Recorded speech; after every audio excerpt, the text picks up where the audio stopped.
2014లో కేసీఆర్ అధికారంలోకి వచ్చి రాగానే ఫోన్ ట్యాపింగ్ మొదలైందన్న వాదనలకు బలం చేకూరుతోంది.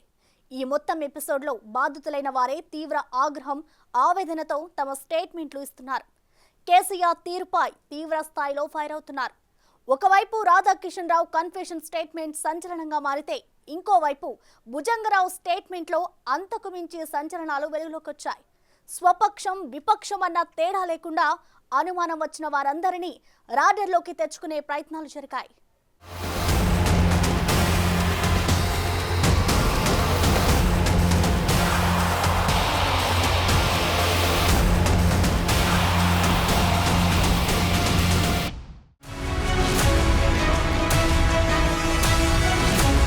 ఫోన్ ట్యాపింగ్ కేసులో తవ్వే కొద్దీ సంచలన విషయాలు వెలుగులోకి వస్తున్నాయి.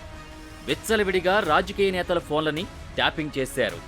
కన్ఫెషన్ స్టేట్మెంట్లో ఇంటెలిజెన్స్లో పనిచేసిన భుజంగరావు సంచలన విషయాలు బయటపెట్టారు. ఆఖరికి బీఆర్ఎస్ నేతల ఫోన్లను కూడా ట్యాప్ చేశారని భుజంగరావు బయటపెట్టారు. ముందుగా కుత్బుల్లాపూర్ బీఆర్ఎస్ నేత శంభీపూర్ రాజు ఫోన్ ట్రాక్ చేశారు. కారణం, కుత్బుల్లాపూర్ ఎమ్మెల్యేతో శంభీపూర్కు విభేదాలున్నాయి. ఎక్కడ రాజు గేమ్ నడిపిస్తారోనన్న కారణంతోనే ఇలా ట్యాప్ చేసి ఉండవచ్చన్న అనుమానాలు బలపడుతున్నాయి. అటు స్టేషన్ ఘన్పూర్ మాజీ ఎమ్మెల్యే తాటికొండ రాజయ్య ఫోన్ కూడా ట్యాప్ చేశారు. అప్పట్లో కడియం శ్రీహర్తో ఉన్న విభేదాల కారణంగా ఇలా చేశారు. అలాగే అప్పట్లో బీఆర్ఎస్లో ఉన్న పట్నం మహేందర్ రెడ్డి, పట్నం సునీతారెడ్డి, తీగల కృష్ణారెడ్డి ఫోన్లపైన నిఘా ఉంచారు. నాడు బీఎస్పీలో ఉన్న ఆర్ఎస్ ప్రవీణ్ కుమార్ ఫోన్ కాల్స్ని ప్రణీత్రావు విన్నట్టు భుజంగరావు స్టేట్మెంట్లో వెల్లడించారు. అలాగే బీజేపీ నేతలు బండి సంజయ్, అరవింద్, ఈటెల ఫోన్ కాల్స్, వారి సిబ్బంది ఫోన్లను కూడా ట్రాక్ చేసినట్టు చెప్పుకొచ్చారు. ఈ ఇష్యూపై రియాక్ట్ అయిన ఈటెల రాజేందర్ 2014 నుంచే ట్యాపింగ్ వ్యవహారాలు నడిచినట్టు అనుమానాలున్నాయన్నారు. ఫోన్ ట్యాపింగ్ 2014 నుంచే మొదలైంది. బాధ ఏంటంటే ఇవాళ కాదు, గవర్నమెంట్ వచ్చిన నెక్స్ట్ మంత్ నుంచే మొదలైంది. ఇక్కడ రాజయ్య గారిని బర్తరఫ్ చేసినప్పుడు ఇదంతా తజ్జనమై జరిగినాయి. ఇవన్నీ ఎందుకు అంటే మాకంతా మొత్తం సమాచారం ఉంది, కథ ఉంది, కార్యక్రమం ఉంది అని చెప్పినప్పుడే మాకు అర్థమైపోయింది. అంతేకాదు, ఇంత బరిబిగించిన మాటలు అంటే మీ అహంకారం ఎక్కువైపోతే ఎట్లుంటుందో మీకు తెలుసు కదా. నాన్న మొత్తం సమాచారం ఉంది, అందరి కదలికల మీద నిఘా ఉంది, మీ అందరి జీవితాలు ఆధారం ఉన్నాయి, మీ అందరి చరిత్ర ఆధారం ఉందన్న మాట మాట్లాడుతున్నట్టే అహంకారమే కదా అంటారు. ఇక ఇంకేముంటే చెప్పండి, ఇవన్నీ చేయకుండా ఎంత సాధ్యమైతే చెప్పండి. ఎస్పెషల్లీ పొలిటికల్ లీడర్ 2 రకాల ఇబ్బందులు పెడతారు. ఒకటేమో ఆయన చుట్టూ ఉన్నటువంటి లీడర్షిప్ అంతా కూడా నిర్వీర్యం చేయడం, ఆయనకు ఉన్నటువంటి ప్రజా బలాన్ని కట్ చేయడం ఒక ఆస్పెక్ట్, అంటే ఐసోలేట్ చేయడం. రెండోది వీళ్ళు మళ్ళీ కోలుకోకుండా ఆర్థిక పరంగా దెబ్బతీయడం అనేటువంటి రెండో స్ట్రాటజీలో భాగం. ఇవన్నీ చేసిండ్రు.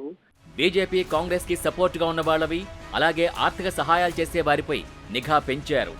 అలాగే ప్రత్యర్థి పార్టీల్లో బలమైన అభ్యర్థుల ఫోన్లని ట్యాప్ చేసి వారి బలాలు, బలహీనతల్ని ఎప్పటికప్పుడు ట్రాక్ చేశారు. పలు మీడియా సంస్థల యజమానుల ఫోన్లను కూడా ట్యాప్ చేశారు. నాగార్జున సాగర్ నేత రఘువీర్ రెడ్డి, గద్వాల సరిత తిరుపతయ్య, కోరుట్ల కాంగ్రెస్ నేత జువ్వాడి నరసింగరావు, అచ్చంపేట కాంగ్రెస్ నేత ప్రస్తుత సిట్టింగ్ ఎమ్మెల్యే వంశీకృష్ణ, మానకొండూరు హస్తం నేత ఎమ్మెల్యే కవ్వంపల్లి సత్యనారాయణకు చెందిన ఫోన్లను కూడా ట్యాప్ చేశారు. వీరితో పాటే రియల్ ఎస్టేట్ వ్యాపారులు, ఇతర బిజినెస్ పర్సన్స్ ఫోన్స్ ట్యాప్ చేశారని భుజంగరావు కన్ఫెషన్ స్టేట్మెంట్లో తెలిపారు. మనం రామకృష్ణ హెగ్డే గారిని చూసినాము. ఆ రోజు ఫోన్ ట్యాపింగ్ వ్యవహారంలో ఆయన ముఖ్యమంత్రి పదవికి రాజీనామా చేయాల్సి వచ్చింది. మరి వీళ్ళు ఏదో సాధిస్తాము, ఇది దేశ భద్రత కోసం, సమగ్రత కోసం ఉపయోగించాల్సినటువంటి దీన్ని మనుషుల మీద ట్యాపింగ్ చేసి వాళ్ళ సొంత విషయాలను గురించి విని వీళ్ళు సాధించింది ఏందో తెలియదు. ఇటువంటి వాళ్ళను నిజంగా కూడా ఐపీసీ ప్రకారంగా కానీ ఏ చట్టాల ప్రకారంగా వీళ్ళను శిక్షించాల్సిందే. మరొక్కరు దీన్ని ఈ విధంగా చేయకూడదు అన్న భయం వాళ్ళు రావాలంటే తప్పకుండా వీళ్ళ మీద కఠిన చర్యలు తీసుకోవాల్సిందే. ఫోన్ ట్యాపింగ్ పై కాంగ్రెస్, బీజేపీ నేతలు సీరియస్ గా రియాక్ట్ అవుతున్నారు. ట్యాప్ చేయడం దుర్మార్గమన్నారు అచ్చంపేట ఎమ్మెల్యే చిక్కుడు వంశీకృష్ణ. రాజకీయ స్వార్థం కోసం అడ్డదారులు తొక్కిన ప్రతి ఒక్కరిని అరెస్ట్ చేయాలని అన్నారు. మాజీ సీఎం కేసీఆర్ కూడా ఇందుకు మినహాయింపు కాదంటున్నారు. మరి గత ప్రభుత్వం దుర్మార్గ పరిపాలన జరిగింది. దాంట్లో కేసీఆర్ గారు సొంత పార్టీ వాళ్ళనే నమ్మకుండా వాళ్ళపైన నిఘా పెట్టి వాళ్ళ నిత్య జీవితంలో జోక్యం కల్పించుకోవడం, ఇది అత్యంత దుర్మార్గమైనటువంటి చర్య. దీని గతంలో ఎప్పుడు కూడా ఎవరు వాడలే. ప్రపంచంలోనే ఇంత పెద్ద ఫోన్ ట్యాపింగ్ చేసినటువంటి ఘనత మాజీ ముఖ్యమంత్రి కేసీఆర్ గారికి దక్కింది.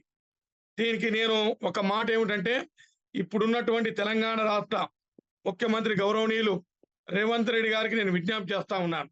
ఎవరైతే దోషులు ఉన్నారో, దీనికి ఎవరైతే ముఖ్యులు ఉన్నారో, దీన్ని ఈ ట్యాపింగ్ చేయడంలో అప్పటి ప్రభుత్వం పెద్దలను, వారికి సహకరించినటువంటి అధికారులను వారిపైన పూర్తి స్థాయిలో విచారణ జరిపించి వాళ్ళ కటకటాలు దించాల్సిన అవసరం ఉంది.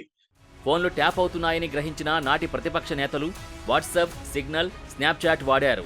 ఎన్క్రిప్టెడ్ మోడ్లోకి వెళ్లారు.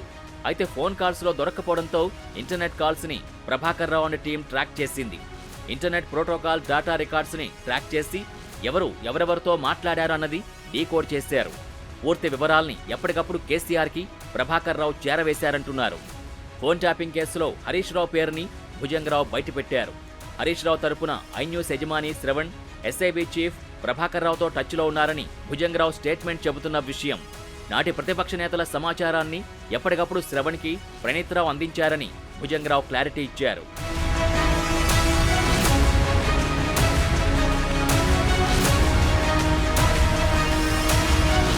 ఈ మొత్తం ఫోన్ ట్యాపింగ్ కేసు మెల్లగా క్లైమాక్స్కు స్టేజ్కి వస్తోంది.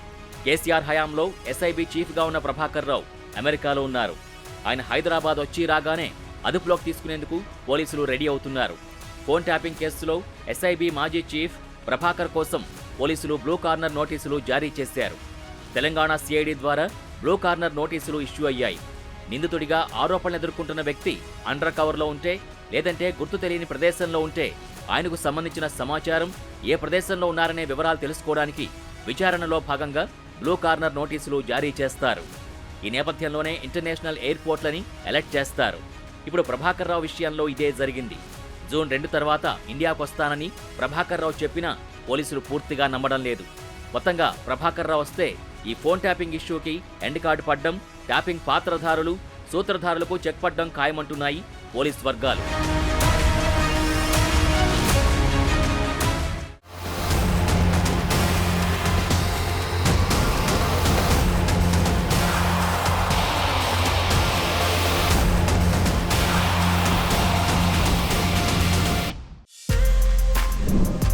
For more videos like this, subscribe Big TV channel.